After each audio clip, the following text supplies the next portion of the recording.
of Astromatrix. So before I dive into this, two things I need to mention. Firstly, if you do enjoy our content, please like and subscribe to our channel. And then secondly, at the end of each reading, we do a tarot reading on behalf of the collective related to the full moon, just to give more information as to what's playing out. So do stick around. Okay, so the full moon is happening on the 28th. It's in Libra, and it's at 8 degrees. Now, when we have a full moon, we have the moon on the one side, and in opposition to that, we have the sun. So if the moon is in Libra, the sun is in Aries. It's a really, really beautiful full moon. There's so much support that's happening with this moon. And we've got some really strong aspects that are supporting this. So we have a grand trine, which is very harmonious in air signs. So there's a lot of awareness and thought and thinking and processing, and it's all working together. It's working together, it's co-creating. But then it forms a kite, which is then extending into the fire. So we have all this thinking that's going on, and the energy of the fire pulls it into action. So there's an ability to move forward with the processing of what comes through. So the full moon is a period of culmination, and it's when the moon is at its fullest, and it's generally a period when things are revealed. So if we have set seeds of intentions around the new moon, then the full moon is a period where this comes into fruition. And so having this moon in Libra means that it's ruled by Venus, which is very beautiful, and an indication that this reading is about relationships, because the opposition sun in Aries is in a conjunction for at least a week. The last week of March, we experienced Venus and the sun in a conjunction together. And alongside this, it meets up with Chiron. So the three of them are in a conjunction. So I've checked out to see what fixed stars are playing around as well. And it just so happens that we also have Amor. Amor is the fixed star of love. And it's just the things that we cherish on a very, very deep level. So we have Libra on the one side, which relates to justice, fairness, equality, but also relationships. It's you and I, it's me and the other. It's very social and interactive, and it's in an opposition to the Aries sun, which is very much about I. It's very much about initiation, the individual. So because it's in a conjunction to Venus, which, as I mentioned, is the ruler of the moon in Libra, as well as Amor, as well as Chiron, it indicates with the Chiron over there that there's something very deep and private that may be revealed to us during this time, possibly because we have Venus and Amor, they're related to love or relationships. And also because Venus, because the moon is in Libra, it indicates again that it's about relationships. So what's happening alongside all of this is that we have the moon in a trine to Saturn in Aquarius, and Mars conjunct the North Node in Gemini. So I'll explain that a little bit better. Basically, this is creating the grand trine, and the trine aspect, it's when all three angles are connected, is very harmonious. It means that they're working together. So the Saturn is working with the moon, and the Mars conjunct the North Node is working with the moon as well. And the three of these, the Mars and the Saturn and the moon, are talking together, and they're co-creating, and they're working things out, and they're processing things. And this has been happening, it's been building up. It's actually busy happening now as we speak with Saturn and Mars. So there is a trine between the two of them. Now, Mars in Gemini is all about communication. So it's a lot about thought, thinking, processing, possibly even communication. And the assertion of that, Mars is all about taking action, asserting one's will. And because it's in a conjunction to the North Node is where we're needing to evolve to. It's talking about this new beginning around communication, around thinking, around processing, which is in a trine to Saturn in Aquarius, wanting to break through any limitations that we have. So it's getting the support and the sense of responsibility and structure from Saturn. So these are all working together. Saturn is kind of the building block that's allowing us to find the solutions and the answers within our minds, and because it's then coming into a trine to the moon, it has to do with relationships and the balance of relationships, the full moon in relationships in Libra. So both Saturn and Mars subsequently are also in a trine to the Sun, Venus, Chiron, and Amor in Aries. So Saturn is also supporting this process that this individual Aries is going through, and because the Chiron is there, it has to do with this deep wounding, and because it's next to Venus, it has to do with the heart, with our sense of aesthetics, how it is that we love, what it is that we love. And then of course Mars on the other side is also in a trine to that conjunction, that stellium of the Sun, Venus, Chiron, and Amor. So Mars, as I mentioned in Gemini, being about assertion and around communication, new thoughts, ideas, conjunct the North Node, moving in a new direction. These aspects are all working together to allow some deep wounding to be unearthed and to be processed and to be healed with new solutions. So if we just had the grand trine in air between the moon, Saturn, and Mars, it could potentially have a lot of thoughts about things. But the beauty of those two trines connecting to the Sun and to Venus and Chiron and Amor, it means that there's an initiation process, because Aries is all about initiation, and so there is action that can be taken based on our realizations and the healing that's happening on a deep heart level. So as I mentioned, Venus and the Sun for the last week of March are in a conjunction together. They're moving together, and it's very much to do with harmony and healing of love, and those two moving together to meet up with Chiron, and all this while slowly coming into the trine with Saturn and Mars that are already in a conversation together, communication, assertion, the responsibilities around that, maturing, needing to move in a new direction. And so they come into, on the full moon, into this trine with that stellium of Sun, Venus, Chiron, and Amor. So I personally feel that this will be a period of healing. You know, also a period of revelation, revealing something, because it is the full moon, so things are coming into culmination, into fruition. It shines the full light on what's going on. And so it's just a very powerful and beautiful period to really get clear if there are things within relationships that you're battling with. It's very helpful to take a look in your chart to see which houses it's playing out. Where is the moon? Where, what house rules Libra, where the moon is at 8 degrees? What house rules Aries, where the sun and all the other planets are at 8 degrees? And that's the tension that's playing out. It's the us versus I. It's you versus me. It's us versus I. And so, the wounding around the eye, what is this deep inner wounding that you're carrying around love? And this is a period where it can be revealed. So now that you have this information, it's really useful to check out your chart, which you can find on the Astromatrix app, as well as sit down and try and understand what's playing out here, because the culmination of the energies, it's especially with the Sun and Venus and Chiron, and Amor, it's a raising of consciousness around love.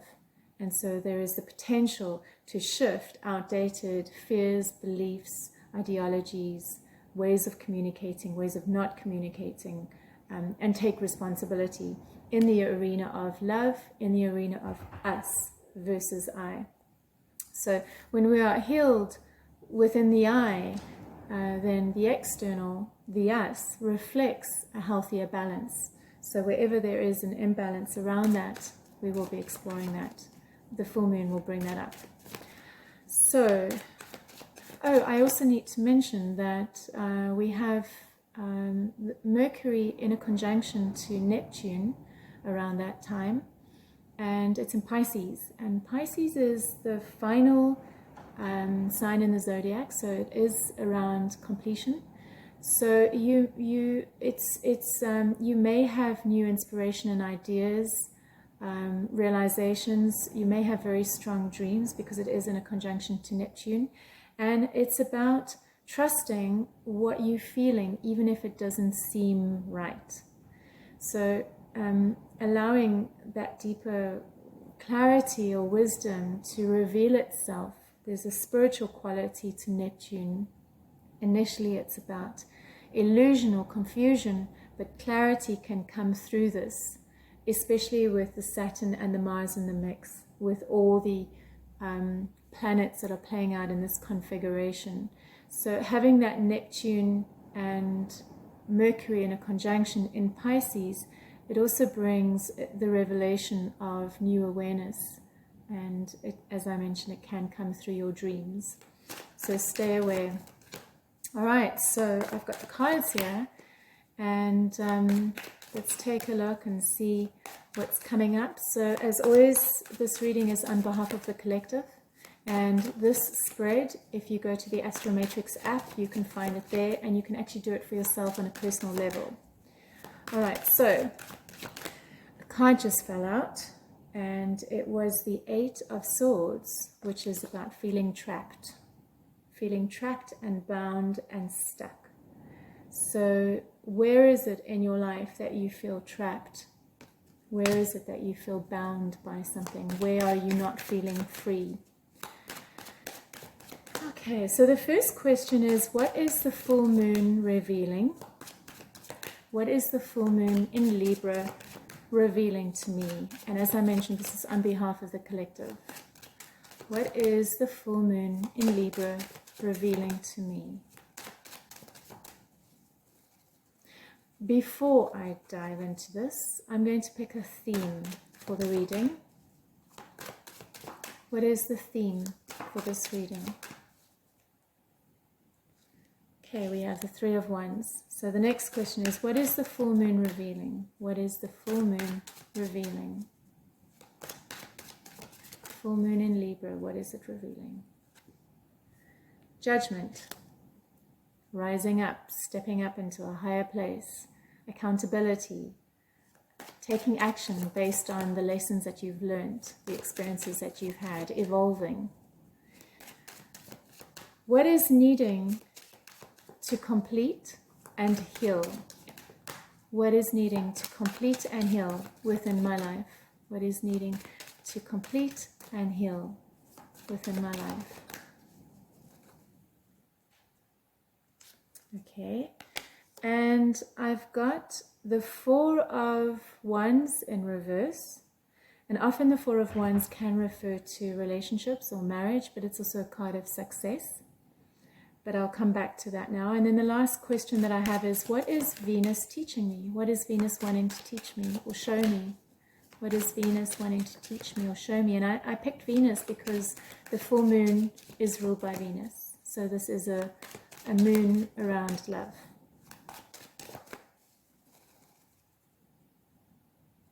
Okay. And we have the Six of Cups in reverse. Okay. All right, so I can see, we've got the Eight of Swords over here. We have the Five of Pentacles over here, which is a kind of struggle, feeling trapped, suffering. The theme of the reading is the need to start moving forward, looking forward. And it's like you know what you need to do. You've done the preparation, and you getting ready to take the next step, despite the feeling of stuckness and possible feeling of victimization.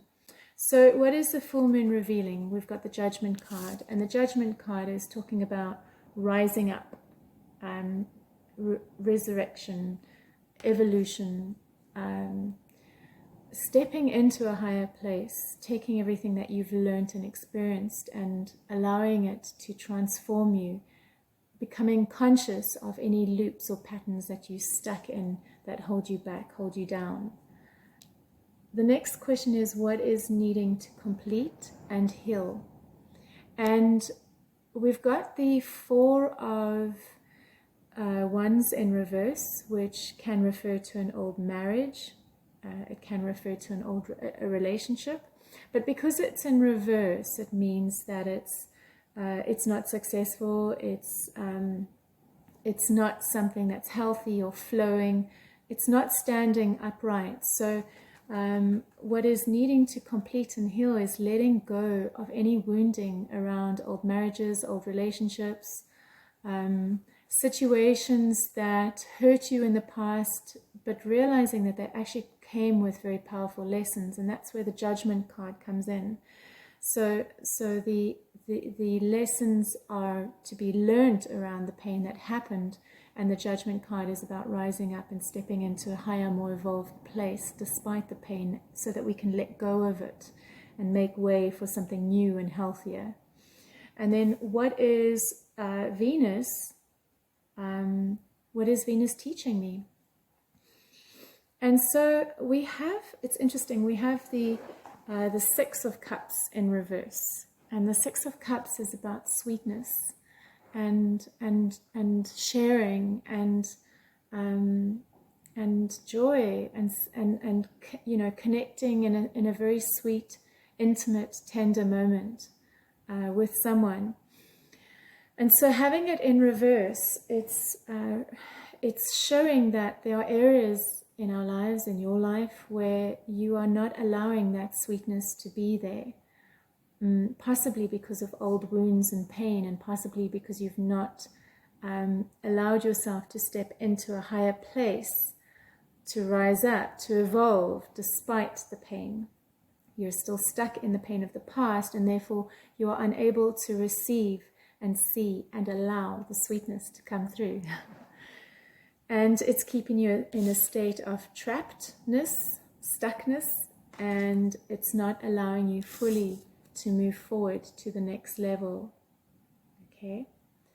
And so Venus is wanting you to see the sweetness that is there all around you. And it, you know, it doesn't necessarily have to be in the form of a relationship, a new relationship. It could be opening yourself to connections that have love and tenderness in it, to recognize it in those connections and relationships, to place your focus on that as opposed to staying stuck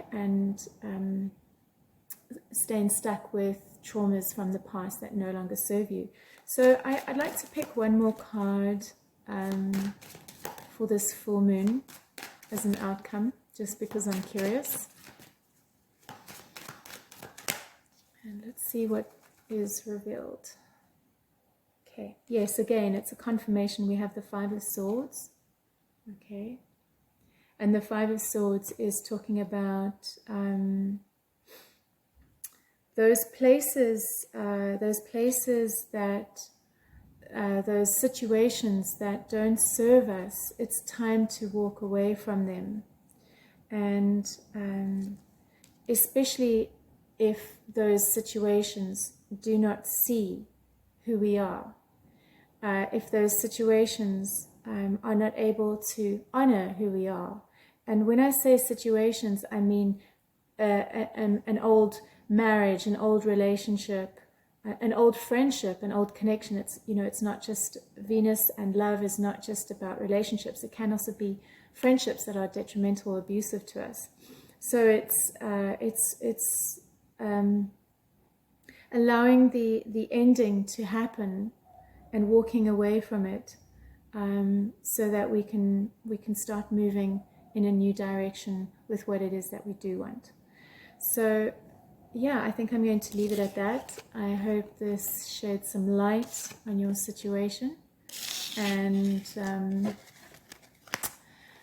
once again, if you did enjoy our content, please like and subscribe to our channel. Don't forget to ring the notification bell. And you can find all of this information on the Astromatrix app. Please be aware that we do also offer astrology and tarot readings if you're interested in finding out more about what's going on for you around that time. So thank you so much for watching, and bye for now.